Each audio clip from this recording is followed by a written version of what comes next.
La siguiente es una producción de Cecilia García Valenti, Servicios Publicitarios. Acompañan este programa.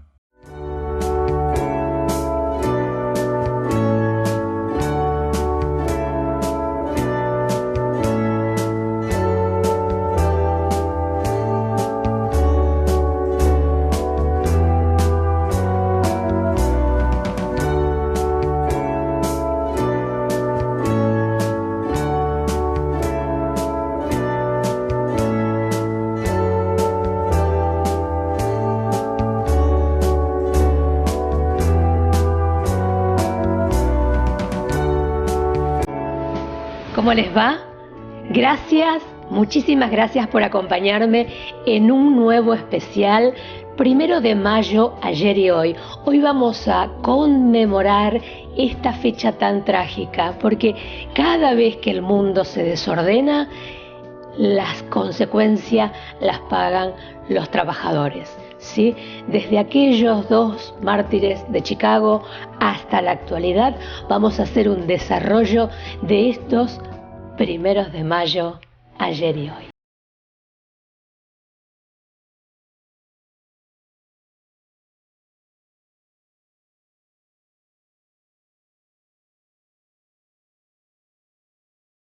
En 1986 se realizó el Congreso de Chicago a propuesta de Frank Fossier, secretario del Comité Legislativo, y Edmondson,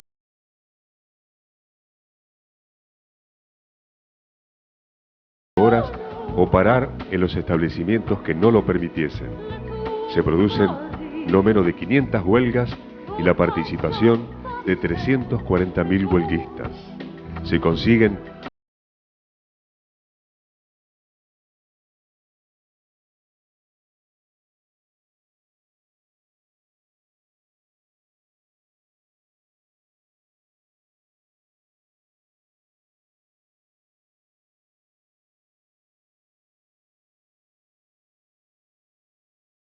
protesta. La policía, al intentar dispersar a los 15.000 manifestantes, hacen estallar una bomba, muriendo 8 policías.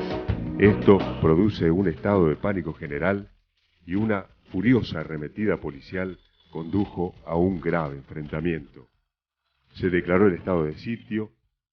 No alcanzaron los calabozos para todos los detenidos. Chicago vivió así una de las horas más negras de su historia. Las fiestas del 1 de mayo, más que fiesta, es una conmemoración por este hecho tan conocido de los mártires de Chicago.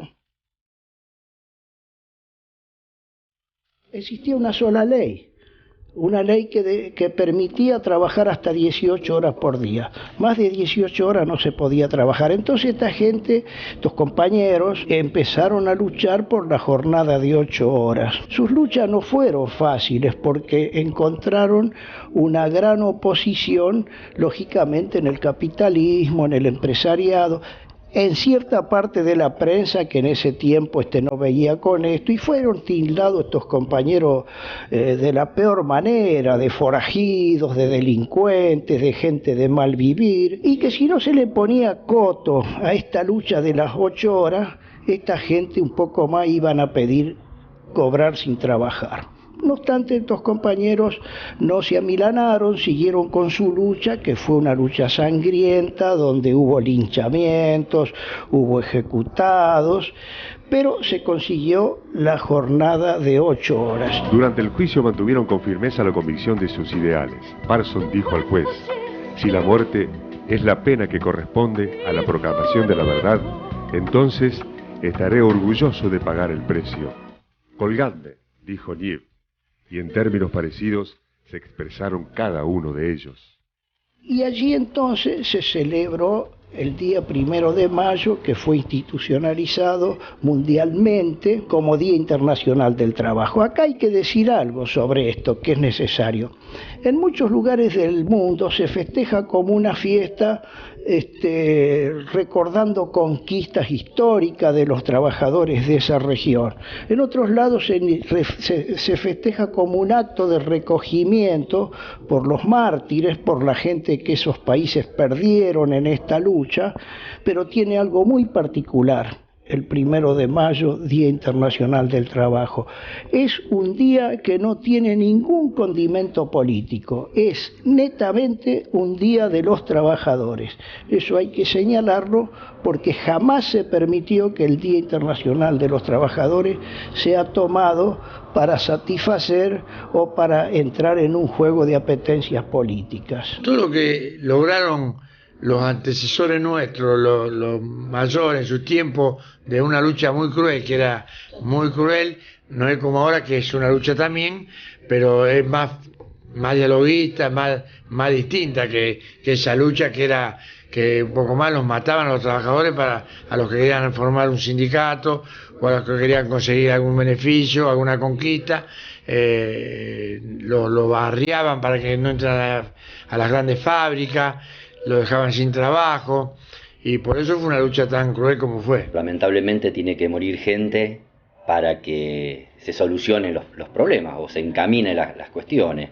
Ahí, bueno, la muerte de 2 trabajadores hizo que empezaran a haber ya leyes que defendieran a los trabajadores, las 8 horas y demás, ¿no? Para esa época ya fue un avance importante. En Argentina la clase obrera se integraba con una mayoría de casi 2/3 nacionales argentinos, destacándose en forma por demás sorpresiva el alto porcentaje de mujeres argentinas que trabajaban no solo como personal de servicio, sino como obreras de la industria. ¿Por qué trabajaba la mujer? Porque los salarios masculinos, que cubrían unas 3/4 partes, no alcanzaban a cubrir el costo mínimo de vida. En Buenos Aires, en cambio, los varones extranjeros considerados como mano de obra casi cuadriplicaban a los nacionales. Era evidente que la utilización de mano de obra, el extranjero tuvo absoluta primacía y por ende fue también quien en mayor número sufrió los padecimientos de la explotación salarial y de los defectos que acusaba la infraestructura edilicia de Buenos Aires. La inclusión de menores en la alta escala y la aguda competencia que existía entre la mano de obra nativa y la extranjera, entre otras situaciones, propició la eclosión del sindicalismo como movimiento de lucha.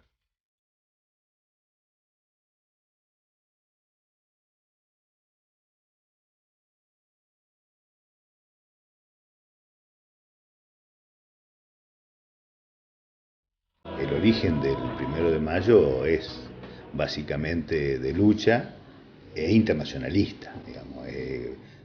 Inclusive Rosario, que fue una de las 4 primeras ciudades del país que tuvo acto el 1 de mayo, que fue el 1 de mayo de 1890, en la Plaza López tuvo oradores en distintos idiomas.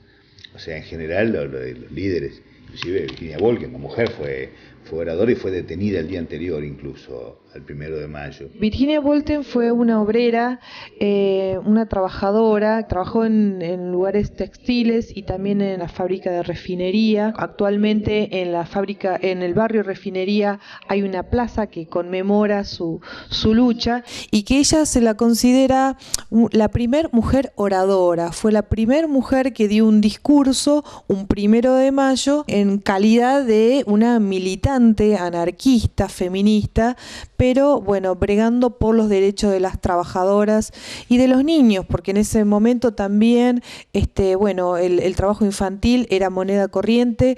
Virginia Woolf creó un diario que se llamó La Voz de la Mujer, donde era una lucha de feministas y anarquistas, pero sembró todo un hito en la ciudad de Rosario que me parece muy importante recordar conmemorar. Ella también, los actos también siempre se han conmemorado en la Plaza López, porque ella habló en la Plaza López.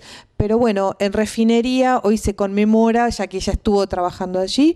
Pero bueno, es una de las tantas mujeres que hoy podemos conmemorar y brindar nuestro homenaje y bueno, recuperar esa memoria para que quede en la memoria de los rosarinos. Realmente una gran dirigente, digamos, de una etapa en la que había que aguantársela para ser dirigente sindical y mucho más para una mujer en esa sociedad del siglo XIX, ¿no? Otras mujeres socialistas, no de Rosario, pero sí de Ciudad de Buenos Aires, fueron Alicia Moró, por supuesto, Sara Justo y un montón de otras mujeres que trabajaban en alimentar y elaborar leyes para acercarle a los legisladores, que en ese momento eran hombres, pero bueno, que han trabajado incesantemente por el tema de la ley de la silla, para que la mujer o los trabajadores puedan sentarse un rato en esa jornada laboral que era enorme, por legislar una jornada laboral de 8 horas, la ley de descanso dominical, tantas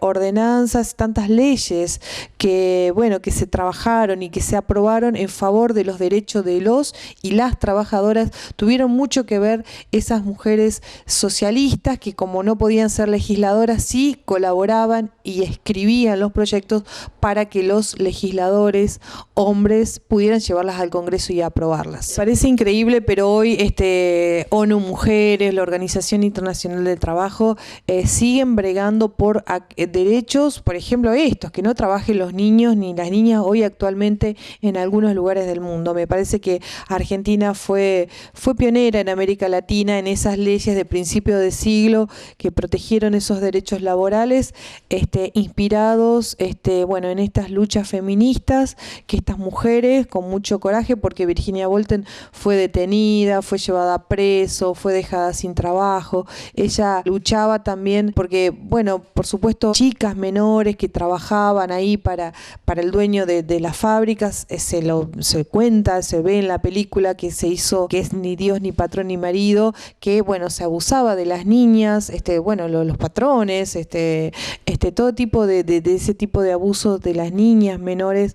También ella luchó por ellas y entregó su vida a estas luchas y fue apresada y casi murió en el anonimato y olvidada. Por eso nos parece muy importante trabajar sobre la memoria de Virginia Bolten, que repito que fue hija de alemanes, pero que vivió en Rosario y dejó su huella en los trabajos en la refinería y en las fábricas de zapatos. Uno se tiene que remontar a la revolución industrial en Inglaterra para entender el origen de los sindicatos, porque no hay un 1 de mayo que no vaya de la mano del sindicato, no hay sindicato que no vaya de la mano de un trabajador exigiendo o buscando que se respeten sus derechos. Cuando se termina o cambia el modelo de producción inglés, que del agro pasa a la industria, incorporó miles y millones de trabajadores. Y empezaron, pero por supuesto, no había horario de trabajo, no había un jornal, no había, cada uno pagaba lo que quería y hacía trabajar a quienes requerían de un trabajo en cualquier tipo de horario. Y esto motivó las primeras expresiones locales. El capitalismo burgués de esa época no entendía que los trabajadores podían tener derechos. La masa trabajadora argentina evoca el advenimiento del justicialismo. Se cumple el 7º año de la creación de la Secretaría de Trabajo y Previsión, el 7º aniversario del día en que se colocara la piedra fundamental de la enorme estructuración social en bien de los verdaderos y anónimos forjadores de la patria. Una muchedumbre se congrega frente al hoy Ministerio de Trabajo para estar junto al general Perón y su esposa Eva Perón en este día jubiloso. La Secretaría de Trabajo de la provincia de Santa Fe, que hoy es Ministerio de Trabajo de la provincia, fue creada en la gestión del primer gobernador de la democracia, José María Bernet, y el primer secretario de Trabajo fue el compañero Oscar Barrionuevo. Luego, el segundo periodo, fue el secretario Rodolfo Escobar del Sindicato Gastronómico de Santa Fe y me tocó ocupar la cartera de Relaciones Laborales, o sea, subsecretario de Trabajo. En ese tiempo estaba en marcha todo el aparato productivo de la provincia. Yo recuerdo lo que era la potencia que tenía el cordón industrial de Puerto San Martín a Villa Constitución, donde había cualquier cantidad de empresas multinacionales y una mano de obra de ocupación, pero casi total. Bueno, nosotros teníamos toda la provincia a cargo nuestro, y vos fíjate que en ese tiempo nosotros teníamos 18.000 empresas que teníamos a cargo, claro, pero vamos a aclarar.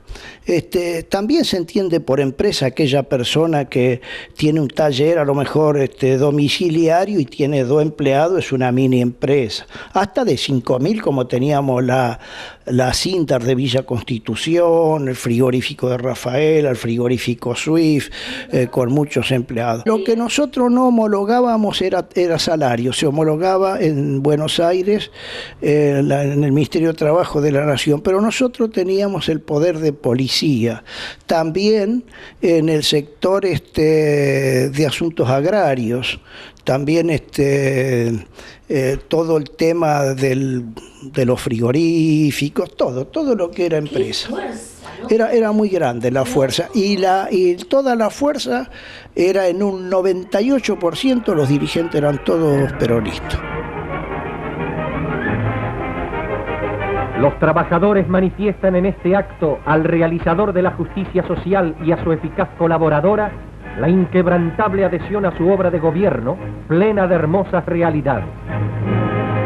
Siguiendo los orígenes históricos que fundamentaron la defensa de los trabajadores y la inserción de los trabajadores en los gobiernos donde se manejan las cuestiones de poder político, fue el general Perón el primero que impulsó eso. Perón tenía la visión de poner siempre en el Ministerio de Trabajo, de ministro de Trabajo de la Nación, a un trabajador, y en el Ministerio de Economía a un empresario, por aquello de que él sostenía que había que lograr el equilibrio, ¿no? Principalmente la preocupación mayor nuestra en toda la gestión era evitar el cierre de fábricas, el cierre principalmente en el norte de la provincia. El sur mucho más potente, mucho más generador de fuentes de trabajo, empresas muy grandes, muy consolidadas, pero el sur, el norte era más pobre y había que tener cuidado porque usted dejaba caer una empresa en ese pueblo y se caía el pueblo, caían los comerciantes, se malograba ya toda la movilidad y la idiosincrasia de la existencia de ese pueblo. Entonces, gracias a Dios tuvimos buena gestión, mucho apoyo también del gobierno, y había que evitar que las empresas se cierren, ¿no?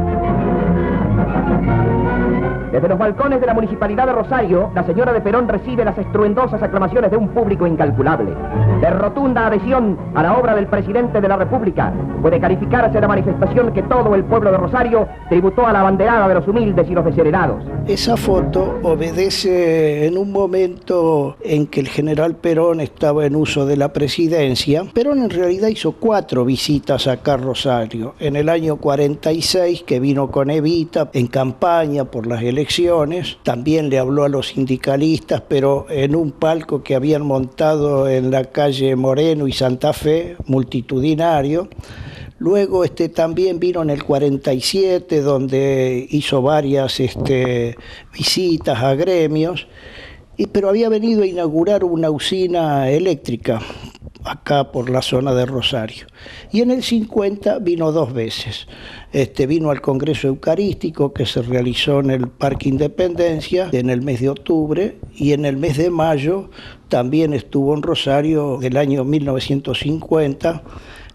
A varios gremios de Rosario les entregó propiedades para que desarrollaran sus actividades sindicales.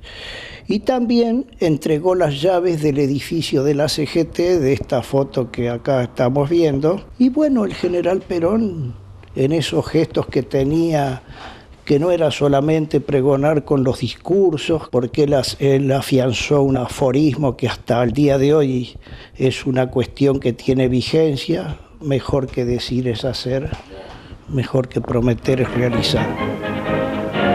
El coronel Juan D. Perón hace uso de la palabra. Ese cumplimiento que nos llevó siempre a preferir los realizadores a los teorizantes fue la consigna rígida a la que ajustamos nuestra acción estatal. Hemos sido fiel a ella porque entendemos que mejor que decir es hacer, y mejor que prometer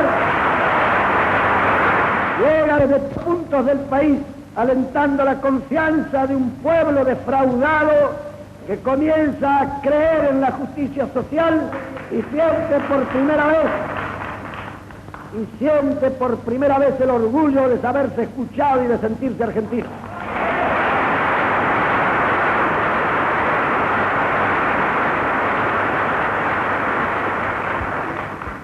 Yo, en este día clásico de los trabajadores, prometo en nombre del gobierno que esa confianza no será defraudada.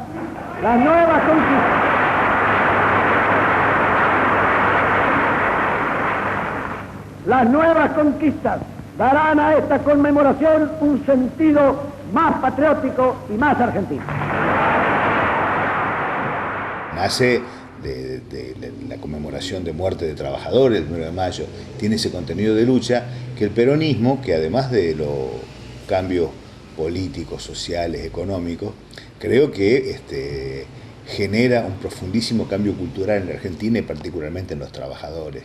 Y esa jornada de lucha, de recordación de los mártires, en la Argentina peronista va a ser una jornada de fiesta, porque el trabajador estaba bien, digamos. Entonces, y de ahí venía la costumbre de, digamos, la reunión familiar, la reunión sindical y particularmente las grandes fiestas en Plaza de Mayo, donde se elegía la Reina Nacional del Trabajo, donde todos los sindicatos llevaban a su reina. Digamos que el primer peronismo, con ese aluvión de inclusión que genera, transforma esa jornada, que era muy dura, muy de recordación de quienes habían sido asesinados por patronales salvajes, en una jornada de fiesta, porque precisamente el trabajador, por primera vez en la historia argentina, no solo tenía derechos, sino que era protagonista de la historia. Es la fiesta del pueblo, porque el pueblo es leal a quienes le dieron lo mejor de sus vidas.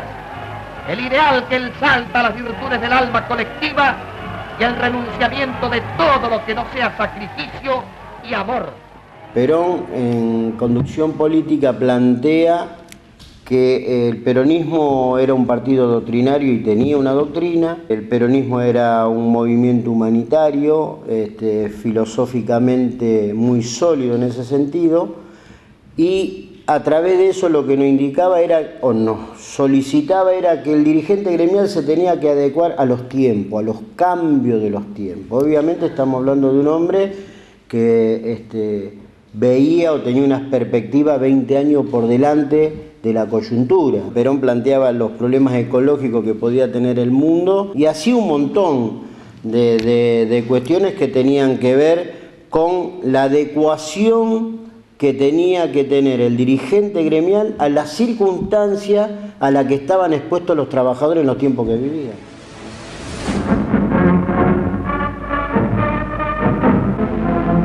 La estridente voz brasilera llama a la pausa. Va a celebrarse el 1 de mayo. Todos los trabajadores confraternizarán jubilosos en la fiesta del trabajo.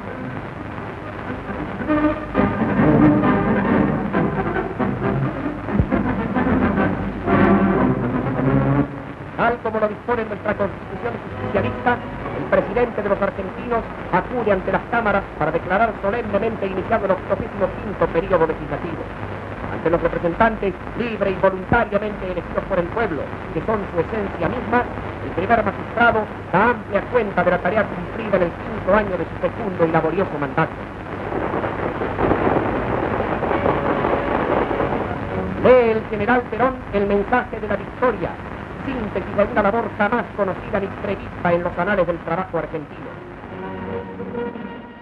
Lo que hay que ver son las causas, es decir, porque por los efectos yo te diría que el dirigente gremial puede pasar de un estado de negociación permanente a un estado de rebelión permanente, pero las causas, es decir, nosotros, el movimiento obrero, y acá lo quiero situar en la Argentina porque obviamente el 1 de mayo es otra cosa, pero acá el movimiento obrero pasó en la década del 40 a ser quien empujaba la posibilidad de un advenimiento de un gobierno que interpretaba o interpretaría en su momento todas las demandas que el trabajador hacía.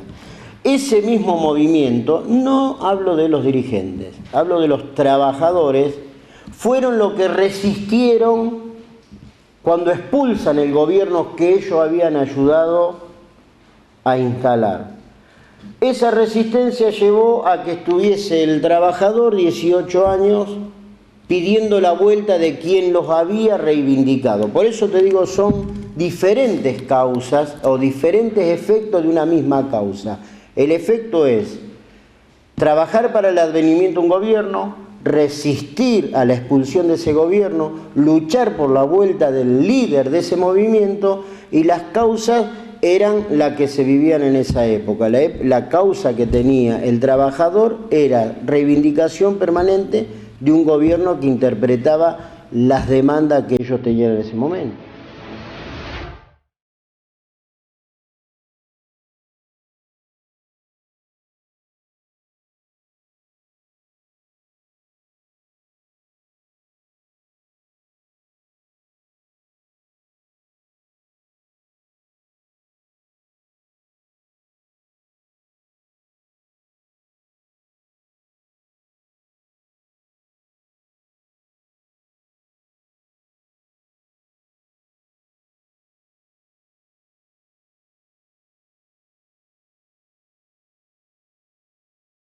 Aquí en el sindicato municipal mandaban cartas, telegramas a los afiliados para que renunciaran al sindicato, ¿no? Renunciaran a su afiliación para no tener problemas con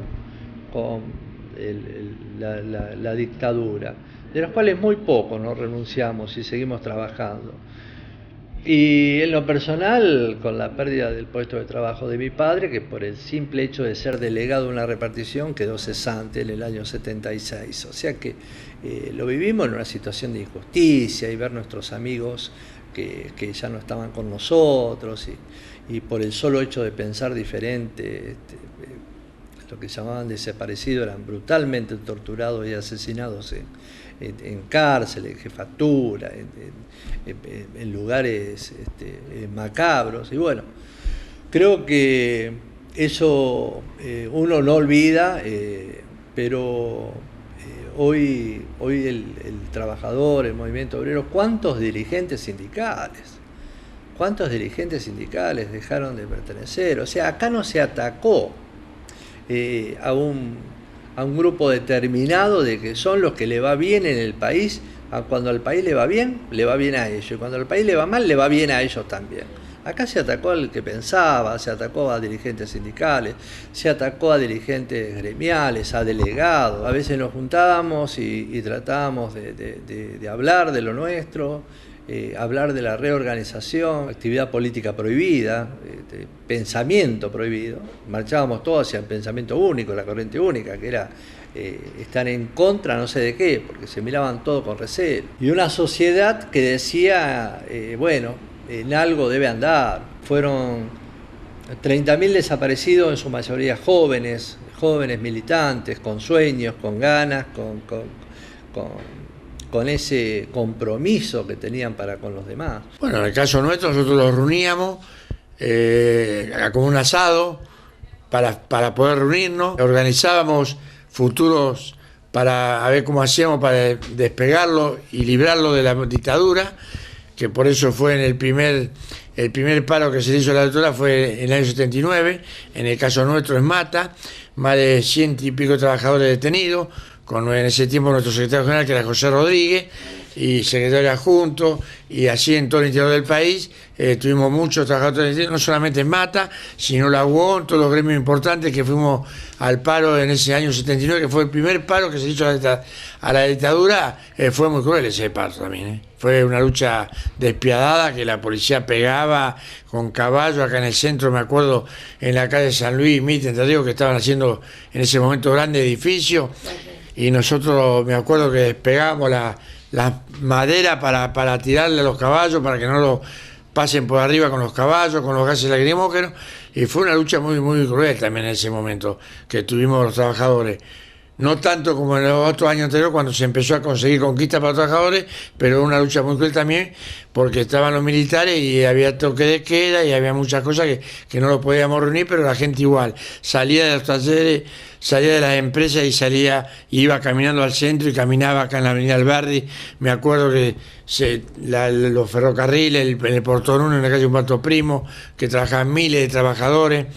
Y así en toda la zona, acá en La Estesa, que estaba en el Parque Alén, que había 1000 y pico de trabajadores, todos se lo íbamos sumando, íbamos yendo para el centro, donde en el centro fue un choque brutal con toda la policía, con los militares que estaban custodiando y los querían arriar para separarlo, y nosotros seguíamos juntos, pero también fue dura esa lucha. Se publicó en el 75, pero es el texto de una conferencia que di en 30 de junio de 1974, o sea, hace exactamente 40 años, en la semana de homenaje al grito de Alcorta, en la localidad de Alcorta. Como fue tan importante, tan didáctica, tan abarcativa del momento que vivía la República Argentina, al otro día se murió Perón. Los monopolios que manejaban la alimentación y otros rubros de la economía desabastecían, había desabastecimiento, encarecimiento de los precios, entonces era el tema del momento.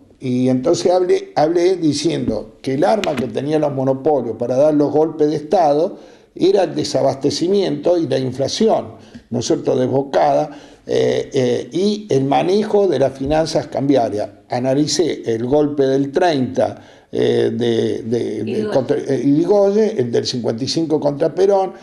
También hablé algo del golpe contra Frondizi, del golpe contra Ilía, y dije, si aquí no se toman estas medidas de frenar a los monopolios, lo van a tumbar a este gobierno, y efectivamente vino el 24 de marzo del 76. Por eso tiene un valor testimonial, porque aparte hoy se le trata de reeditar, es decir, el aumento de precios constante, la inflación, el manejo financiero, y yo prevengo, nosotros, que el próximo paso, si no le ponemos coto a esto, va a empezar a desabastecer de productos donde van a comprar. Una vez que caen los gobiernos nacionales y populares, los primeros víctimas de las dictaduras en Argentina, de todo punto de vista, no solamente de la persecución, de la disolución de los sindicatos, de la intervención militar de los sindicatos, sino del salario de los trabajadores, el salario directo, que si usted analiza, la mayor pérdida del poder adquisitivo de los salarios se da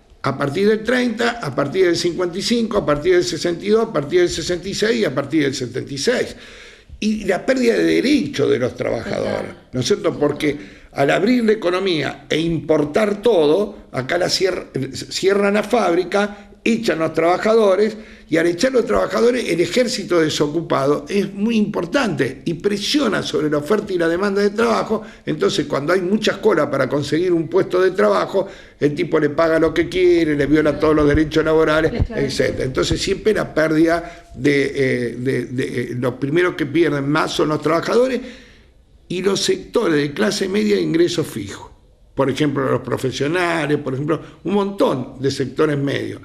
Los sectores medios que viven del comercio también pierden, porque si los trabajadores tienen menor poder adquisitivo, venden menos electrodomésticos, venden menos alimentos o de menor calidad, etc. Pagaron con vida muchos compañeros dirigentes, cuadros intermedios, comisiones internas, delegados de sector, militantes, cuadros militantes de los sindicatos, por el hecho de no solamente defender la posibilidad de destierro nuevamente de un gobierno nacional y popular como era el de Perón y que siguió Isabel Perón, sino fundamentalmente que se estaban preparando, eran cuadros que se preparaban para lo que venía. Bueno, eso lo desterraron porque era lo que nosotros decíamos, o lo que nuestros mayores decían.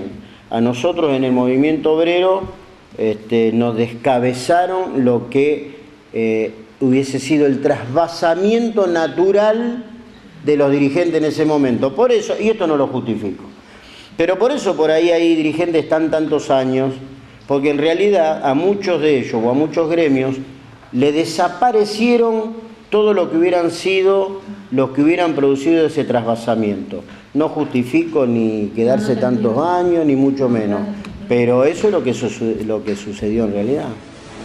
Era otro escenario, pero había que juntarlos a los trabajadores porque estaban todos medio desbandados, digamos así, por la dictadura, que fue muy dura. Entonces todavía la gente tenía un poco de miedo a lo primero, hasta que se fue acostumbrando, se fue generando trabajo y ya tuvieron más seguridad en su empleo y vieron que los dirigentes los respaldaban un poco más y tenían más seguridad para su familia. Entonces ya empezaron a unirse, a venir al sindicato, ya volvían de vuelta, venían todos los días a preguntar, a buscar tanto sea como atenderse para el servicio médico, como para averiguar alguna nueva conquista que había tenido el gremio, si había habido algún aumento importante, o sea que ya se arrimaba y ya empezó a venir con mayor visibilidad, que antes realmente no venía cuando estaban los militares. Bueno, yo acá en Rosario esto se produjo, también había algunas divisiones en el año 1987. También yo en ese tiempo en Buenos Aires, en nuestra federación, a cargo de la Secretaría General de la FATUN, donde tuve oportunidad allí de conocer a una gran persona, una persona que me dejó un recuerdo imborrable, que fue el compañero Saúl Ubaldini. Sin duda, sin desmerecer a nadie, porque cada uno es útil en el rol que ocupa y de la manera que lo pueda hacer, de acuerdo a sus capacidades, a su forma de orientar las luchas, pero este muchacho tenía un carisma especial.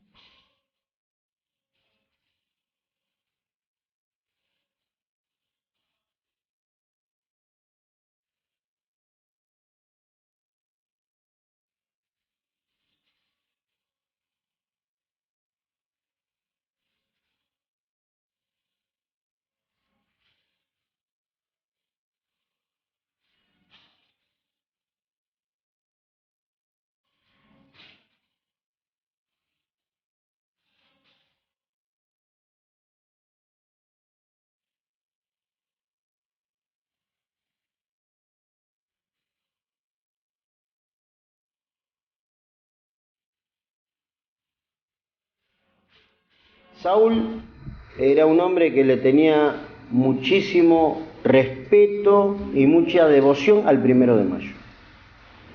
Él era un hombre que, por su honestidad, por ser inclaudicable en las ideas, por ser un hombre de una idea clara y que la exponía con mucha claridad, tuvo la posibilidad de ser, después de muchísimo tiempo, yo diría después de José Ignacio Rucci, tuvo la posibilidad de ser la síntesis del movimiento obrero. Con la conducción de Saúl Ubaldini, el movimiento obrero no tenía, salvo la diferencia que tenemos nosotros porque somos incorregibles, pero no había discusión en que el movimiento obrero había puesto su mejor hombre al frente de la Confederación General del Trabajo. Para mi gusto fue el último gran aglutinador de los pensamientos dispersos del movimiento nacional. Es decir, nosotros podíamos pensar todo diferente, pero Saúl siempre sintetizaba lo que quería el trabajador. El 1 de mayo, tanto cuando lo da Irigoyen como luego Alvear lo hace fecha patria, los dirigentes sindicales de aquella época no lo aceptaban, sino lo aceptaban como un día de lucha y de protesta. Se cantaba la Internacional y luego, en las épocas de gloria del peronismo, pasó a ser una fiesta patria y a cantarse la marcha peronista y el himno nacional. Es decir, que demuestra el espíritu que tiene el pueblo en la sensación de lo que sufre o lo que goza. Eran momentos muy duros, muy difíciles, muy críticos. Se nos engañaba siempre lo de la nación fuerte, donde los ricos gastaban sus millones de pesos fuertes en aquel entonces, en París o en cualquier otro lugar, y se sostenía un pueblo pobre. Aquel tiempo la agricultura y la ganadería. El golpe industrial que le da Perón al país, empieza a haber trabajadores. Fíjese cómo ha cambiado. Antes se decía obreros y después comenzamos a ser trabajadores. Es decir, que también teníamos el derecho a pensar, y Perón en su primer gobierno incluye a los trabajadores que por primera vez pudieron llegar al Parlamento, ya sea la Cámara de Diputados o Senadores, no a defender solamente sus derechos, sino a defender los derechos de todo el pueblo. Yo me incorporo al sindicalismo con la figura y el liderazgo de Saulo Baldini. La CGT Brasil, primer paro de la dictadura del 79, y yo empiezo a militar en lo que era el grupo de los 25, que era un sector de la CGT Brasil que lideraba Saúl, pero que componían lo que decían los gallegos, Ricardo Pérez de Camioneros, José Rodríguez de Esmata, Roberto Digón del Tabaco, Roberto García, bueno, esa es mi primera instancia. Nosotros creamos una agrupación peronista a nivel nacional, ya en esa época de la dictadura, ya estoy hablando más allá de los años 80, que se llamaba Movimiento Nacional Judicial, que era muy emparentada con el Movimiento Nacional Bancario, que también existía aquí en Rosario, que teníamos muchas afinidades, y empezamos a vertebrar lo que implicaba estructuras de cuadros para recuperar los sindicatos, en nuestro caso pensando en el peronismo, ¿no? Y eso fue con la restauración democrática y ese fenómeno inédito para nosotros, que fue la derrota electoral del peronismo en el 83, que yo creo que también marca una bisagra también en la forma de ver el sindicalismo y la sociedad. Yo creo que empezamos con otra discusión, pero volviendo a lo que vos me decías, yo tengo esa incorporación al sindicalismo con la figura y liderazgo de Saulo Baldini. Muchos primeros de mayo pasaron, sobre todo en la década del 90, fueron 12, 13 años sin la posibilidad de paritarias, o sea, no había convenio colectivo, no había posibilidad de discutir mejoras en las condiciones de trabajo y menos de sueldo, de mejora de sueldo. Por otro lado, el 25% de desocupación, la privatización de todas las empresas del Estado, cuando generaba, y en este sindicato nosotros hicimos una compra muy importante para repartir de la categoría 15 hacia abajo. En el salón repartíamos fideos, guiseros, harina, arroz, aceite. Todavía hay municipales que se acuerdan de la vieja caja que repartíamos para poder llegar a fin de mes. Y la desocupación sin límite generaba ollas populares en el cordón industrial. Era de reflexión, era de salir a la calle y en vez de salir de festejo íbamos a reclamar. Se había perdido la credibilidad de acompañar la gente, el trabajador, a las organizaciones gremiales cuando salían a la calle a reclamar que se estaba perdiendo la fuente laboral, que se estaba perdiendo muchas cosas que se fueron perdiendo paulatinamente en los años 90. Y yo me acuerdo cuando estaba en la escuela como delegado de la técnica 473, de estar en Empalme Granero. Bueno, yo fui alumno, exalumno y soy profesor de esa escuela. Y nosotros con los compañeros del taller, que es un ámbito distinto al ámbito de la teoría. El taller siempre fue el taller. Y nosotros le comprábamos zapatillas a los chicos, los llevamos a desayunar en nuestra escuela. En ese momento no existía la copa de leche que existe ahora. Y los chicos venían que nos descomponían a la mañana. Y con los compañeros le dábamos la leche nosotros, le pagábamos el desayuno, los llevábamos a la casa cuando se descomponían y el chico no se quería quedar en la escuela, los llevábamos a la casa, le comprábamos zapatillas, o por ahí no venían porque no tenían plata para comprar el material que hacían en el trabajo práctico y nosotros se lo comprábamos, que no era nada caro, digamos, pero por ahí a los chicos se les dificultaba porque el padre ya no tenía trabajo. Y un montón de cosas que, bueno, uno tiene esa iniciativa, ¿no? Por algo qué sé yo, uno dice, estoy en esto porque siempre le gustó ayudar tanto a los chicos como a los compañeros, y bueno, esa es una forma de vida, ¿no? No hace falta que uno lo esté diciendo. La deuda externa siempre ha sido utilizada a lo largo de la historia argentina como un arma de dominación. El primer crédito que se tomó, que fue una mafia directamente, cobraron comisiones y todo, fue el que sacó Rivadavia en el año 1824 con la Baring Brothers, que era la banca inglesa, en ese tiempo dependíamos de Inglaterra. Y a partir de ahí siempre tuvimos deuda externa, entonces como no la podíamos pagar, entonces teníamos que ir a pedirle por favor, ¿no es cierto?, que nos refinanciaran la deuda, ¿no es cierto? Cuando refinancian la deuda, dice, bueno, nosotros refinanciamos la deuda, pues nos privatizan el agua, nos privatizan aerolíneas, nos privatizan YPF, nos privatizan, si no, no nos refinanciamos nada. Entonces así fuimos perdiendo la soberanía política y económica, claro, porque teníamos que vender a precio, y después cuando vienen los gobiernos populares se tienen que recuperar esos resortes básicos de la economía, porque nos damos cuenta de que esos resortes básicos de la economía son imprescindibles que estén en manos del Estado para poder garantizar la existencia de los servicios que presta. El Día del Trabajo no es solo una fiesta de los trabajadores, es un avance de la civilización, el haber tenido en cuenta al trabajador como un nuevo actor del sistema. ¿Por qué? Porque el trabajador no siempre estuvo en el sistema, no siempre estuvo reconocido, no siempre estuvo reconocido su labor y mucho menos sus derechos. El trabajador era alguien que no estaba ni en la Constitución, no estaba en el siglo XVIII reconocido como tal. Aparece después, aparece a partir de ese clamor de los que ponen el hombro, de los que hacen realidad las cosas, de los que de alguna manera son los protagonistas de este nuevo tiempo. El primer problema que hoy tenemos es la falta de trabajo. Y eso no existía cuando empezó el reconocimiento del derecho del trabajador, porque se hablaba de en qué condiciones se prestaba la actividad laboral. ¿En qué condiciones? ¿Con qué derechos? ¿Con las vacaciones pagas? ¿Con las jornadas laborales definidas? ¿Con la atención médica? Esa era una perspectiva, la perspectiva más tradicional del trabajo. Hoy tenemos que ir a nuevos desafíos. El primer desafío es la ausencia de trabajo. ¿Y qué pasa con la persona y con la familia que no accede al trabajo? Y cómo eso debilita los vínculos, debilita nuestra sociedad, debilita nuestra vida como ciudad y como comunidad fundamentalmente. El que desgraciadamente hoy es desocupado es un trabajador. Él tiene la voluntad de trabajar. Lo que pasa es que la misma sociedad se lo ha quitado. La obligación es volverlo a contener dentro de la sociedad.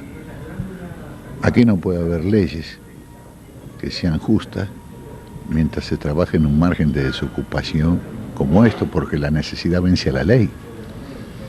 Hoy cuando alguien va a trabajar, después de haber pasado un periodo sin haberlo conseguido, más que le impongan el respeto de las leyes, quiere trabajar por la necesidad de mantener su hogar, sea hombre o sea mujer. Entonces eso hay que terminar. Es pavoroso el trabajo negro, la explotación, el pago prácticamente con mercancía, como se hacía a principios del siglo anterior. Los 90 dejaron una marca muy grande también en los instrumentos de lucha, precisamente, por esa irrupción de la desocupación. O sea, no es casual que los primeros piquetes aparezcan en Tartagal y Cutralcó, que fueron los dos grandes, digamos, cementerios laborales que generó la privatización de YPF. Pero los grandes piquetes fueron ahí. El corte aparece como única medida de quien no podía parar. La disciplina histórica era, hacemos paro, nos movilizamos, y esos trabajadores instauraron el piquete, que hoy me parece que también tiene que tener una discusión en el movimiento obrero organizado. Hubo sindicatos de desocupados, no tenían trabajo, pero sí tenían su sindicato como desocupado, y tuvo un rol bastante importante en la década del 90. Y después la reinserción, con los cambios tecnológicos, o sea, de qué forma volvía un trabajador que había sido expulsado del sistema laboral, de su fábrica, de su máquina herramienta, con la incorporación de nuevas tecnologías a cumplir una tarea, sin la capacitación. O sea que fue una cuestión difícil, muy difícil. Yo creo que los 90 fueron muy duros y dejaron muchas marcas tanto en las medidas como en el sindicalismo mismo. Yo creo que el modelo de estos 10 años también deja secuelas, o sea, después del 2015. Primero porque el gobierno recupera muchísimo derecho y conquista a los trabajadores que habíamos perdido. Hoy cualquier trabajador en su sindicato puede decir que más o menos, pero que está mejor que hace 10 años seguro. Ese es un detalle que me parece que es uno de los argumentos que uno tiene que poner en la balanza siempre. Bueno, de este periodo, vamos a hacer el análisis. ¿Cómo estábamos en el 2002-2003? ¿Cómo estamos ahora? Todos estamos un poco, mucho más o menos, todos estamos mejor. A mí me parece que esto también deja, inclusive para quienes veníamos de un sindicalismo histórico de confrontación, la confrontación es dura pero es fácil. Uno se para, vamos a pelear, vamos a confrontar, nos movilizamos y es dura pero no requiere tanta creatividad, digamos. El tema es cuando uno tiene que defender políticas. Y a nosotros nos pasó, digamos, como en este modelo, en el que algunos dirigentes, como yo por supuesto que lo apoyamos y estamos absolutamente de acuerdo en el rumbo, pero que decimos que aún es insuficiente, cómo sostenemos las reivindicaciones sin caer en el juego de la derecha, que es la que quiere que todo lo que se reivindica se acumule en los que no quieren fortalecer el modelo, los que quieren volver a lo que estábamos antes.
Bueno, la era kirchnerista para nosotros fue un oxígeno terrible. El expresidente Néstor Kirchner sanciona la ley técnico profesional que vuelve a tener un respaldo legal, o sea, le saca una ley propia, la ley técnico profesional, la 26058, y con una gran cosa que no hubo nunca en una ley de educación, que tiene financiamiento propio. Al tener nuevamente este auge de escuela técnica, se incrementó muchísimo la matrícula, porque tiene salida laboral rápida, eso es lo que tiene la escuela técnica. Así uno no termine la carrera, aprende muchas cosas.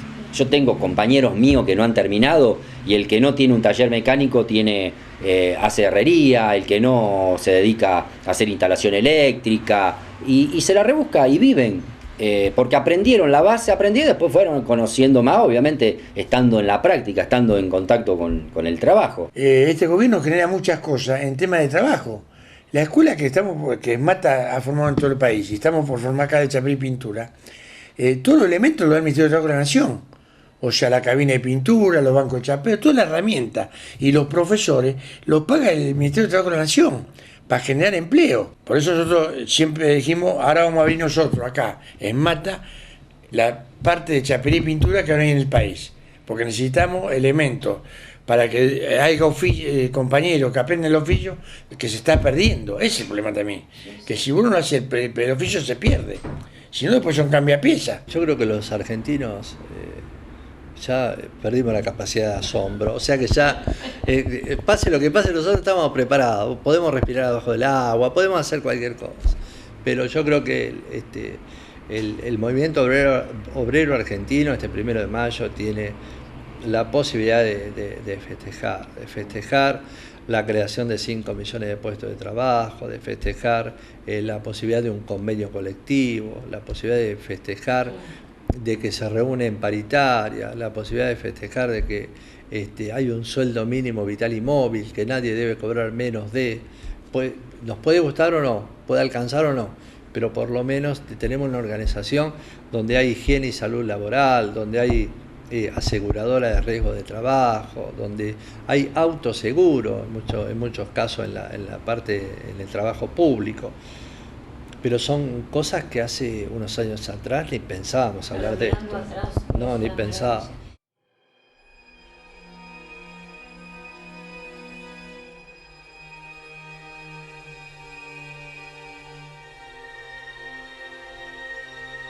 Realmente es el dueño del mundo y sea tan humilde, tan sencillo, que una persona tan importante como él y que sea tan humilde te hace reflexionar. Al margen del trabajo que uno viene haciendo, le decís, pucha, este señor, este hombre, que Dios lo puso ahí porque algo lo puso, sea tan sencillo y tan humilde, y nosotros tenemos que redoblar el trabajo.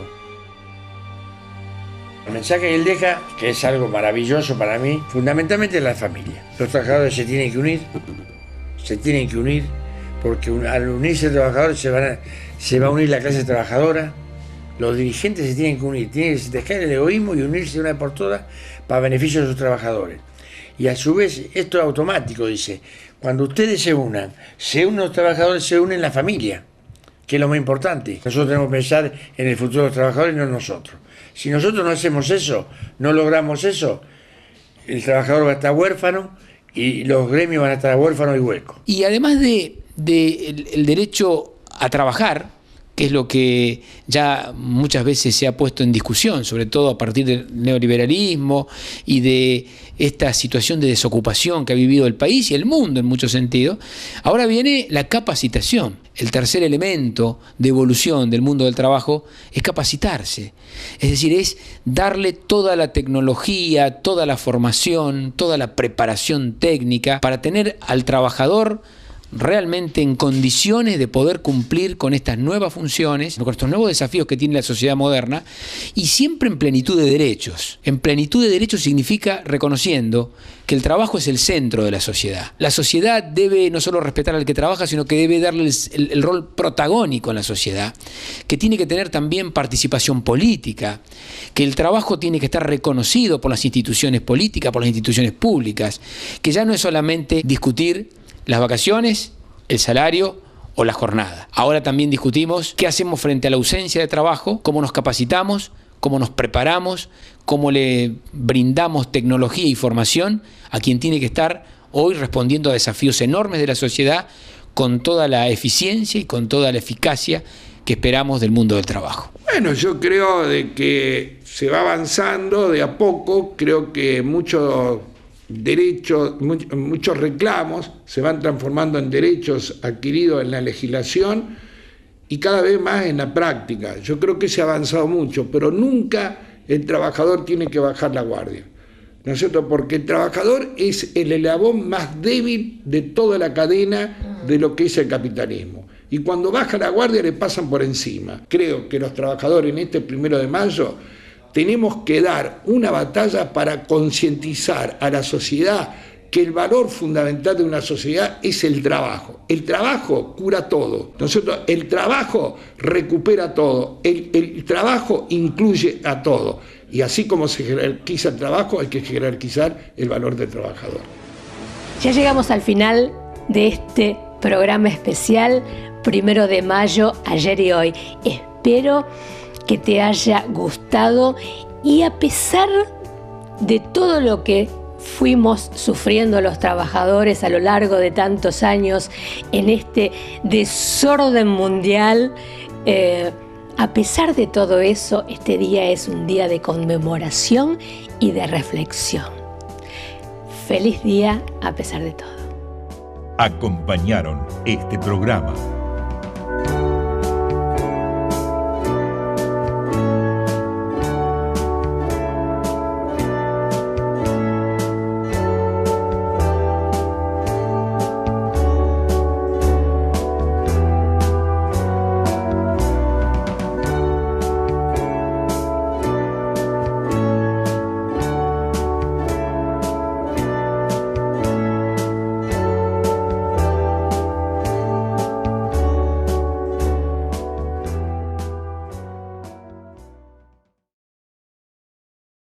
Esta fue una producción de Cecilia García Valenti, Servicios Publicitarios.